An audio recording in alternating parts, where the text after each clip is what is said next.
দেখো, আমরা কিছুক্ষণ আগেই দেখলাম যে এই যে গোডাউনের পেছনের দিকের দরজা রয়েছে, এই দরজা দিয়ে দুটি মৃতদেহ বহনকারী যে ব্যাগ রয়েছে, অর্থাৎ বিশেষ ধরনের যে ব্যাগ রয়েছে, যে ব্যাগগুলির মুখ চেন দিয়ে আটকানো থাকে, সেই ধরনের দুটি ব্যাগে করে পুলিশের যারা কর্মী রয়েছেন তারা সেই দুটি ব্যাগ এই গোডাউনের পেছনের দরজা দিয়ে বের করে নিয়ে গেলেন। এখন প্রশ্ন হচ্ছে যে এই যে দুটি ব্যাগ নিয়ে গেলেন, এই দুটি ব্যাগের মধ্যে এক বা একাধিক দেহ থাকার সম্ভাবনা রয়েছে। তার কারণ অনেকে যেটা বলছেন যে এই ভেতরে যে অগ্নিকাণ্ড ঘটেছে, সেই অগ্নিকাণ্ডের গোটা বিষয়টাই উত্তাপ এতটাই ছিল যে দেহ সম্পূর্ণ ঝলসে গিয়েছে। ফলে এক একটি ব্যাগের মধ্যে একাধিক দেহ বা দেহাংশ থাকার একটা সম্ভাবনা রয়েছে। কিছুক্ষণ আগে ঘটনাস্থলে বারুইপুর জেলার যিনি পুলিশ সুপার রয়েছেন শুভেন্দ্র কুমার, তিনি এসে উপস্থিত হয়েছিলেন। তাকে আমরা জিজ্ঞাসা করেছিলাম যে এখনও পর্যন্ত যে ব্যক্তিরা নিখোঁজ রয়েছেন বা যে সংখ্যক ব্যক্তিরা মারা গেছে বলে আশঙ্কা করা হচ্ছে, প্রকৃত সংখ্যাটা কি। বারুইপুর জেলার পুলিশ সুপার বলেছেন যে পরবর্তী ক্ষেত্রে তারা গোটা বিষয়টা ইনভেস্টিগেট করে দেখছেন, পরে গোটা বিষয়টা নিয়ে অফিসিয়াল কমিউনিকেশন করা হবে।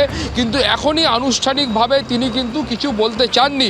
কিন্তু যেটা উল্লেখযোগ্য বিষয় যে এত বড় একটা অগ্নিকাণ্ড, সেই অগ্নিকাণ্ডের মধ্যে এখনও পর্যন্ত 20 জন ব্যক্তি যারা নিখোঁজ রয়েছেন, পুলিশের কাছে মিসিং ডায়েরি হয়েছে এবং তার পাশাপাশি 7 জন ব্যক্তির মৃত্যুর খবর এখনও পর্যন্ত পাওয়া যাচ্ছে এবং যেটা আশঙ্কা করা হচ্ছে যে এই সংখ্যাটা কিন্তু বাড়তে পারে।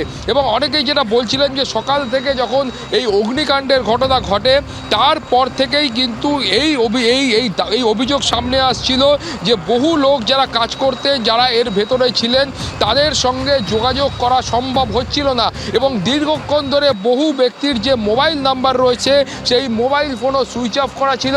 একটি পরিবারের বক্তব্য ছিল তাদের সঙ্গে যখন তাদের পরিবারের সদস্যদের শেষবার কথা হয়, তারা কিন্তু বলেছিলেন যে তারা ভেতরে আটকে রয়েছেন এবং যেটা অগ্নিকাণ্ডের তীব্রতা এতটা রয়েছে তারা বেরোতে পারছেন না। তারা আশঙ্কা করছেন যে আর কিছুক্ষণের মধ্যে তাদেরকে হয়তো মৃত্যুর কোলে ঢলে পড়তে হবে। ফলে সেই আশঙ্কাটা থেকেই কিন্তু এই সন্দেহটা ক্রমে গাঢ় হচ্ছিল যে মৃতের সংখ্যাটা বাড়তে পারে। এবং আমরা এখনও পর্যন্ত যা খবর পাচ্ছি, অত্যন্ত দুর্ভাগ্যজনক ঘটনা যে 7 জনের ব্যক্তির মৃত্যুর খবর কিন্তু আমরা এখনও পর্যন্ত পাচ্ছি। 20 জনের এখনও পর্যন্ত মিসিং ডায়েরি হয়েছে এবং কিছুক্ষণ আগে আমরা দেখলাম যে দুটি মৃতদেহ বহনকারী বিশেষ ব্যাগে দেহ বা দেহাংশ নিয়ে যাওয়া হয়েছে। যেটা আশঙ্কা করা হচ্ছে এই ব্যাগগুলিতে এক বা একাধিক দেহ বা দেহাংশ থাকতে পারে, এমনটা আশঙ্কা করা হচ্ছে।